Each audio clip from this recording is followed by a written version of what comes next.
Olá, começa agora o Espaço Livre. Hoje vamos falar sobre o Atlas da Violência 2017, um estudo elaborado pelo Instituto de Pesquisa Econômica Aplicada em parceria com o Fórum Brasileiro de Segurança Pública. A nossa convidada é a consultora sênior de projetos do Fórum, Olaya Hanashiro. Obrigada pela participação. Muito obrigada pela oportunidade de estar aqui e falar sobre esse tema. É super importante, né? É urgente. Eu queria que você explicasse primeiro como é feito o Atlas da Violência. Bom, o Atlas da Violência, ele analisa os dados da saúde, ou seja, todos os registros sobre mortalidade que vêm da área da saúde, que segue o Código Internacional de Doenças. Então, a gente usa muito o SIM do DataSUS para ver o perfil das vítimas, para entender um pouco o fenômeno da violência e, sobretudo, dos homicídios, por parte da saúde, desse registro da saúde. Então, as informações analisadas são em relação à saúde e homicídios? São em relação sobre os homicídios com os dados da saúde, não são os dados da segurança pública. Normalmente a gente também trabalha esses dados, mas é interessante olhar para os dois, porque em muitos casos eles não são iguais. Embora estejam tratando do mesmo fenômeno, embora estejamos falando sobre homicídios, os dados divergem. Por que há essa diferença? A maneira de registrar é diferente. Então, na saúde a gente tem um bom perfil sobre a vítima. Muitas vezes a gente não tem isso na elaboração de um boletim de ocorrência, em todo o demais, prosseguimento de registro de um caso. Em compensação, na saúde a gente tem alguns problemas em relação a outros registros. Por exemplo, em relação à letalidade policial, o registro da saúde não é bom. A gente precisa melhorar os protocolos a serem seguidos para o registro de vítimas de homicídio, ou de mortes decorrentes de intervenção policial. O que na segurança pública a gente tem um registro melhor. Esse Atlas pegou os dados de 2005 a 2015? Exato. Por que vocês escolheram esse período? Porque a gente para olhar essa série histórica e tentar entender a evolução da questão do fenômeno do homicídio no país. Então a gente pode olhar e entender o que está acontecendo no país. Houve mudanças nos estados, alguns estados conseguiram reduzir homicídios, mas o que a gente percebe é que houve um processo de interiorização da violência, interiorização do homicídio. Municípios pequenos, pacíficos, no começo dos anos 2000, agora tem índices de homicídio muito altos. Por quê? O que houve? São várias, quando a gente fala em homicídios, a gente está falando de um fenômeno multicausal. Você não tem só uma causa para o homicídio, são várias questões, vários fatores que a gente tem que olhar. Um deles teve uma desorganização social em alguns municípios, seja por um desenvolvimento, uma melhora socioeconômica até desorganizada, que não foi acompanhada por serviços públicos de qualidade. O que a gente está assistindo ultimamente também é um outro fator, que é a expansão do mercado ilícito da droga. Essa guerra pelo mercado das drogas entre facções, entre o crime organizado, tem levado a um aumento da violência e dos homicídios. A gente tem algumas situações de desemprego, de falta realmente de políticas preventivas nesse processo de desorganização social para lidar com grupos da sociedade mais vulneráveis. Então a gente tem que olhar, tem uma série de elementos, talvez uma falta de controle da circulação de armas, onde você não está aplicando muito bem o Estatuto do Desarmamento. Então são uma série de fenômenos que a gente tem que olhar para entender o que está acontecendo. Não é apenas um fenômeno, mas o que a gente percebe é essa interiorização dos homicídios, saindo das grandes capitais, que elas têm diminuído as taxas de homicídio, mas aumentando muito nos pequenos municípios. Eu li o relatório, você cita uma cidade, Barreiras, na Bahia. Lá o número de homicídios caiu, mas isso não significa que a violência está menor, né? Queria que você explicasse isso. Em Barreiras a taxa de homicídio é bem baixa, é um município bem pacífico. A gente faz a comparação com Altamira, onde você teve uma explosão do número de homicídios, porque você teve uma desorganização social muito grande com a construção de Belo Monte, vários trabalhadores levados para lá num município que não tinha estrutura para receber tantas pessoas, né? Sem um planejamento. E depois também com o fim das obras, o que você faz com essas pessoas? Você não tem realmente uma estrutura para receber tanta gente, então você teve uma explosão no número de homicídios. Em Barreiras, que é um município mais ou menos do mesmo porte, que tinha a mesma situação socioeconômica, mesma situação de índice de desenvolvimento, se manteve passivo porque não teve nenhum elemento desorganizador. Então, é isso que é importante entender. Para a gente entender realmente a questão do homicídio, a gente tem que ter um olhar mais amplo para a questão do município. E para a gente tanto trabalhar no diagnóstico, como também para entender quais são as políticas que devem ser aplicadas para mudar essa situação, a gente tem que ter um olhar multidimensional. Então, vocês pesquisadores, vocês que elaboraram esse relatório, vocês trabalharam em várias frentes, é isso? A gente analisou os dados, mas eu acho que tem muita coisa que a gente pode tirar daí para a gente pensar na questão de como enfrentar, de como diminuir essa situação alarmante que a gente tem. A gente viu que, um dado que a gente traz no Atlas, é que nos últimos anos o Brasil estabilizou entre 58 mil e 60 mil o número de mortes violentas intencionais, ou seja, o número de homicídios por ano. É um patamar muito alto. Só para as pessoas terem uma ideia do que a gente está falando, nos 5 primeiros meses de 2017, em todos os ataques terroristas do mundo, morreram mais ou menos o mesmo número de pessoas que morrem a cada 3 semanas no Brasil. Então, a gente está falando de uma situação dramática, que não está sensibilizando a sociedade de maneira geral e o poder público. Quer dizer, as pessoas têm medo. Esse nível de violência faz com que as pessoas tenham medo. A sociedade brasileira vive sob o medo. O perigo disso é virar normal, né? A gente está naturalizando esses homicídios, mas o que a gente está fazendo? Principalmente quando a gente olha para o perfil de quem são as pessoas vitimizadas, quem são as pessoas que realmente estão morrendo. A maioria, na sua grande maioria, são jovens, negros, de baixa escolaridade, moradores de periferias das grandes cidades. Então, parece que essas vidas valem menos. Às vezes, você não tem uma sensibilização, uma preocupação, uma indignação de que estejam morrendo tantos jovens assim. Eu tenho um dado aqui do Fórum, que é do Atlas, que houve um aumento de 17,2% na taxa de homicídio de jovens de 15 a 29 anos. O que falta? Você falou, falta escola, falta de oportunidade, eles ficam muito ociosos? Exatamente, a gente tem que falar o que a gente está fazendo com a nossa juventude, o que está acontecendo, por que eles são levados a essas relações ou situações tão violentas que acabam terminando dessa maneira. A evasão escolar é alta.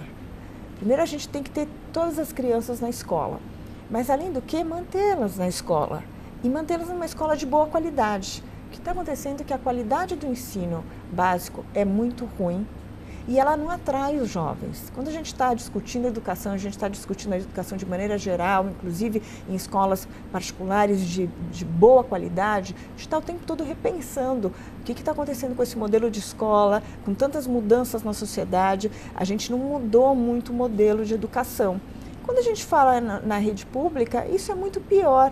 Essa distância entre todas as mudanças que têm ocorrido na sociedade e o modelo de educação é avassalador. Ela não se adaptou à nova geração, né? De modo algum. E ela continua tendo uma baixa qualidade.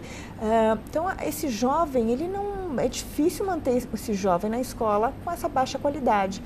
Ao mesmo tempo, a gente sabe da dificuldade de inserção dos jovens no mercado de trabalho. Agora, numa situação de crise, então, é muito maior. Mas começar a trabalhar, se inserir no mercado de trabalho não é fácil.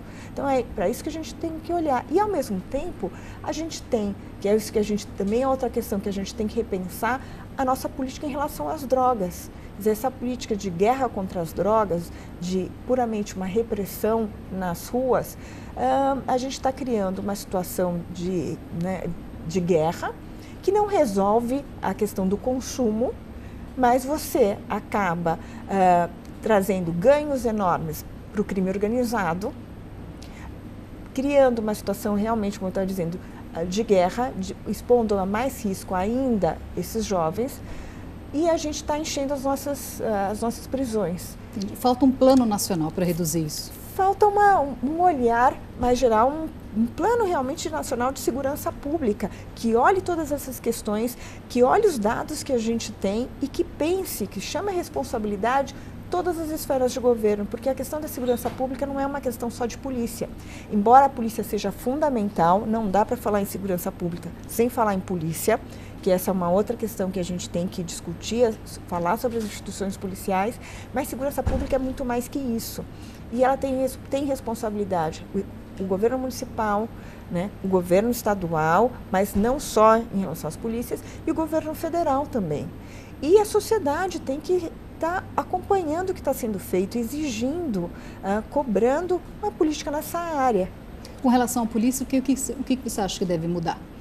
A gente tem que repensar esse modelo, a maneira como funciona a polícia. Ela é uma instituição que não passou por nenhum tipo de reforma durante os últimos 30 anos. Então, ela precisa passar por uma reforma realmente para que ela possa agir dentro de um marco do Estado democrático de direito.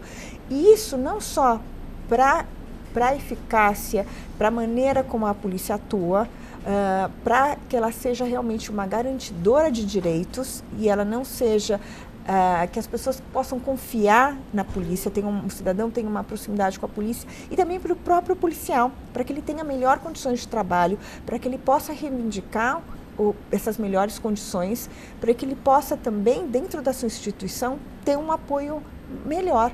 Então, essa questão da reforma da polícia não é contra a polícia, a sociedade contra a polícia ou falar contra a polícia. É porque é uma instituição tão importante que ela precisa melhorar para melhorar o atendimento para a população e para melhorar as condições de trabalho para o servidor.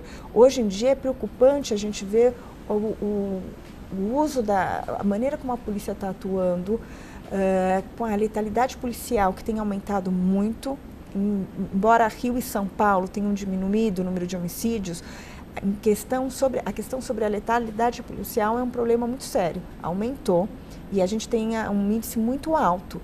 Então, não é possível que a gente continue convivendo com esse índice de letalidade policial, ele não se justifica de nenhuma maneira. O que a gente vê é uma resposta violenta à violência. Só que a polícia não pode agir de maneira violenta, a polícia tem que agir de maneira mais inteligente. Não é porque a gente tenha criminosos agindo de maneira violenta que dá o direito à polícia de agir da mesma maneira. Inclusive porque a gente tem que analisar como é que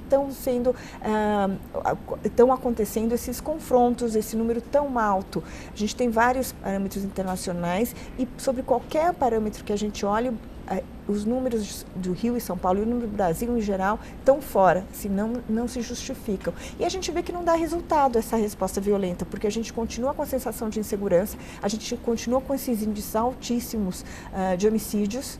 O que a gente faz é só aumentar essa sensação de segurança e essa guerra, né? Tanto policiais sendo caçados como policiais caçando criminosos. É viver com medo, né? Vamos para um rápido intervalo e já voltamos com o Espaço Livre. Até já!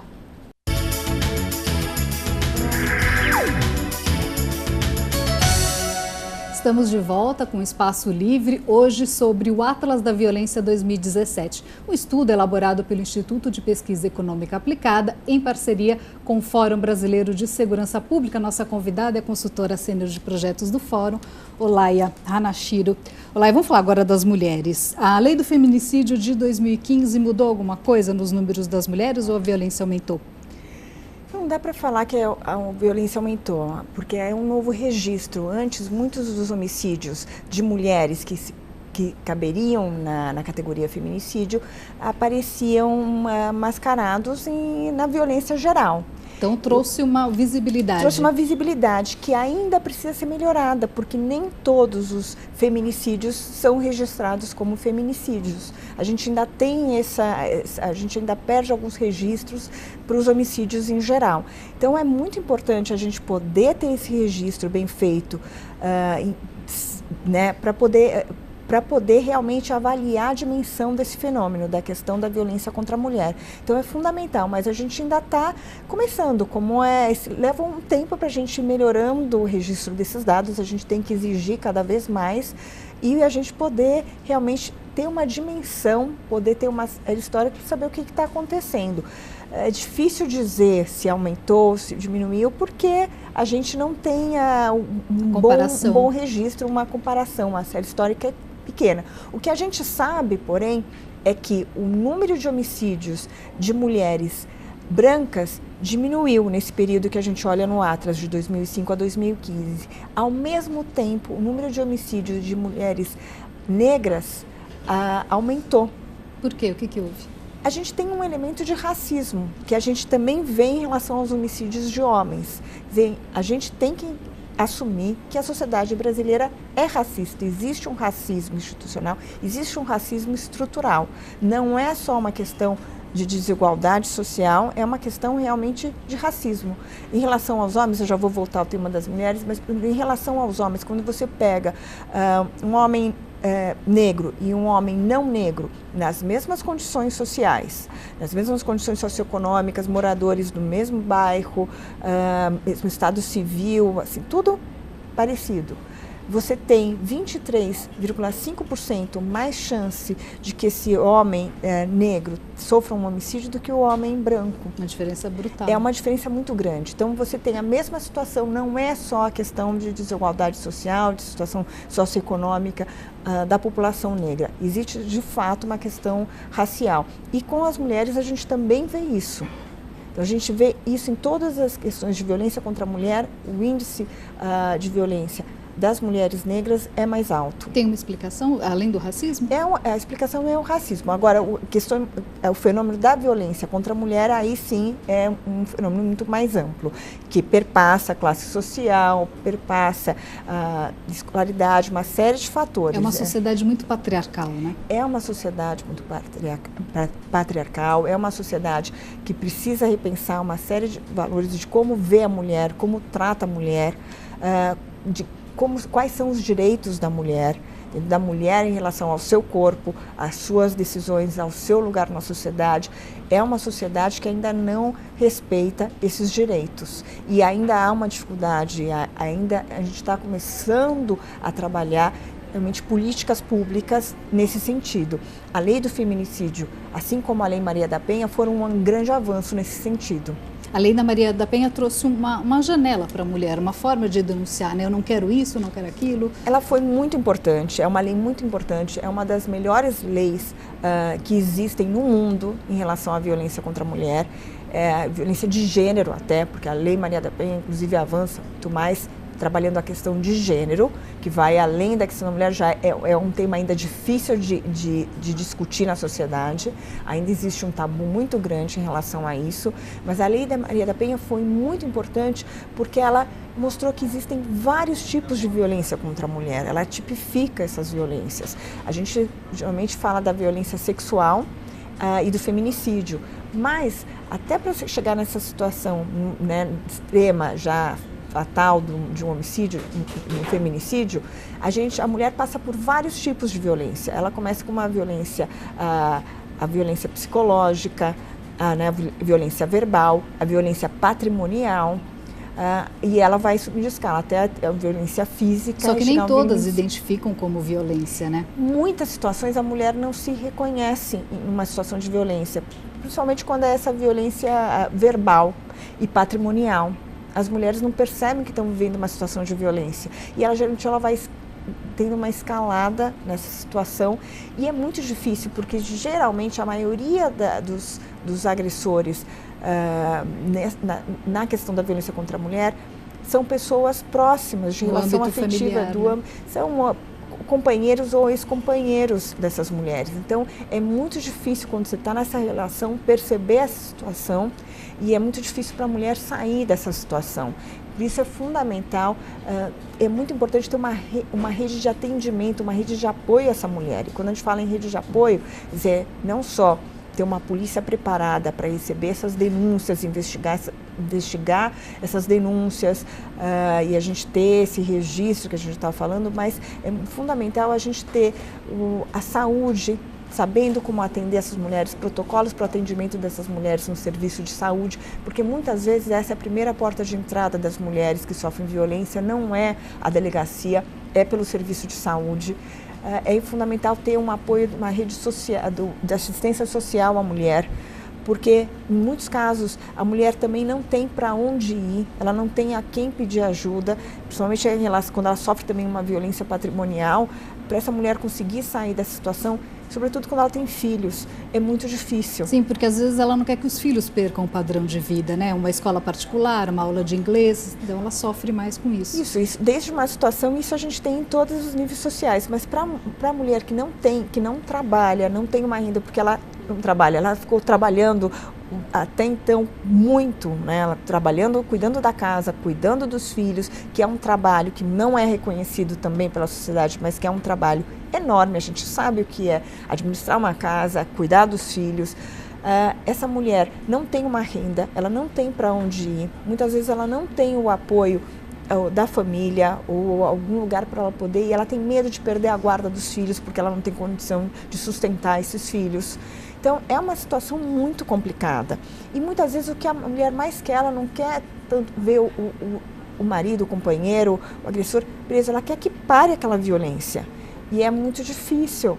Então, pedir ajuda e ter esse apoio, é muito importante ter uma rede que possa realmente ajudar essa mulher. Você acha que esse número da violência contra a mulher pode ser maior, que haja uma subnotificação? Porque tem essa questão da mulher não ter coragem de denunciar, ou porque é o príncipe encantado, ou porque tem medo dessa questão econômica. Você acha que existe essa?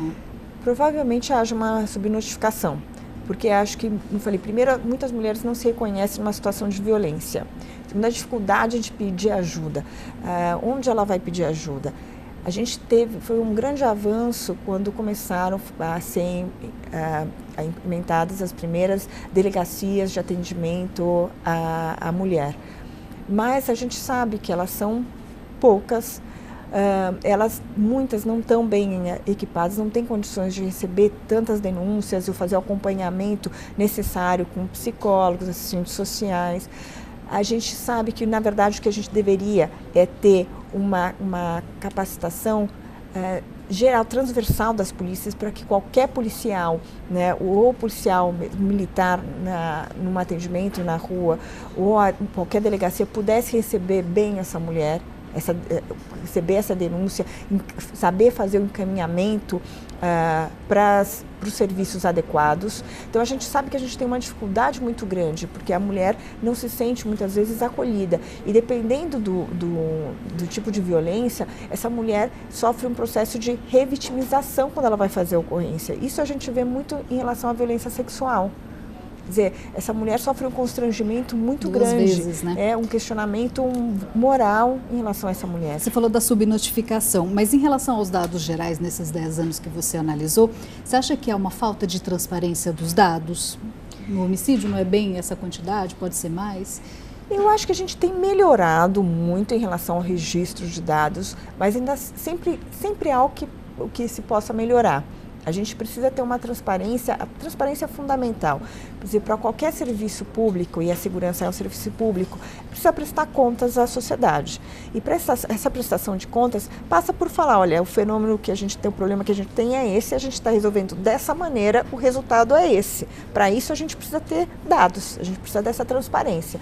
Então a gente precisa ter prestação de contas financeiramente, saber em que a gente está gastando na segurança pública, legalmente, como é que estão atuando os nossos servidores públicos dentro da lei, e politicamente, quais são as prioridades do poder público quando a gente olha para os problemas que a gente tem e saber onde estão sendo alocados cada um desses recursos financeiros, humanos, onde estão sendo desenhadas políticas públicas, qual é a prioridade. Isso é uma prestação de conta política que deve ser feita, porque a gente está falando de uma agenda política, a gente sabe que as prioridades são dadas politicamente.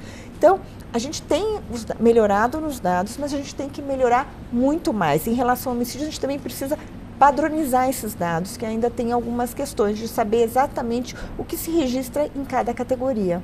Agora, para finalizar, você acha que é uma incapacidade do Estado em resolver essa questão ou um descompromisso?